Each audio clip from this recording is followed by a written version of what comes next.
Let's talk about how you install grout. Number one, and you hear me say this all the time, follow the manufacturer's instructions. They trump anything that I say. Read the back of the bucket or the bag and follow them closely, taking in consideration the timing and the cleaning. Those can be the most significant items that will help your installation fail or succeed. Number two, make sure your system is clean. And that means the face of the tile and also the joints. If you had adhesive pushed through the joints and is sticking out, that may need to be chipped out. Number three, properly mix the material based on the manufacturer's instructions. Whether it's a bagged product where you put it in a bucket and mix it with water, or maybe it's a pre-mixed grout that comes already mixed in a bucket, or it's an epoxy grout that has different chemicals that you need to mix. Follow those instructions carefully. Don't forget to slake your bagged material. This will help in the proper curing and the proper setting time for your grout. Take your grout out of the bucket and put it onto the system. The key is to find a technique that works for you that allows you to get the grout fully into the joints. And when I say fully, I mean just not across the top, but the grout needs to go from top to bottom and contact the substrate. Now, if you're not used to doing this, it can be a messy process. Just trust it, keep working, pushing that material into the joints and cleaning up as you go. One of the keys to installing grout is not getting too far ahead. Once the grout starts to cure, you're gonna wanna start cleaning, because if you let it cure on the tile, it's gonna be really difficult to remove. Your first step in cleaning is taking that grout float and using it as a squeegee. You're turning it on edge and using the sharp edge and dragging it diagonally across the tile. This technique gets all of the loose material off of the face of the tile and cuts it out of the joint.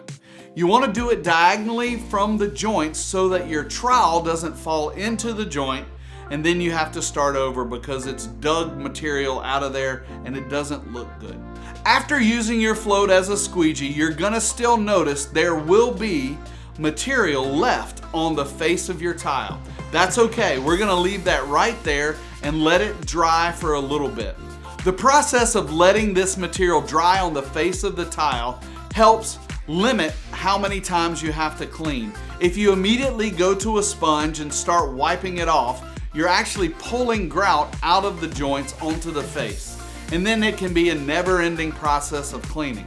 So let that grout set up a little bit, test it with your finger. If it doesn't transfer onto your finger, then it's ready for your second pass at cleaning. The second pass at cleaning is with a wet sponge, but barely wet. You want to dunk it in clean water, wring out all of the water so it's not dripping, and then use a circular motion, loosening that grout in workable sections, wringing out your sponge when it gets full of grout, and continuing the process. Then you want to take that sponge or a new one with clean water, remember, clean water is key, and take the sponge and wipe it across the tile. This wipe will pick up the residue that is now sitting suspended in water on the face of the tile, cleaning off your tile and leaving barely any material on the tile. I like to use the sponge wipe flip method. You take your sponge, you wipe it in one direction, flip it over to the clean side, wipe it in another direction, then rinse. Sometimes you can use 2 buckets of water so you don't have to change water so much. You have a clean rinse and a dirty rinse. Find what works for you, and how big your installation is will depend on how often you have to change your water. I use the rule of thumb: when I can't see the bottom of the bucket, it's time to change the water. Now it's time for the final clean. This can take 35 to 45 minutes. Check your instructions for that material to dry again.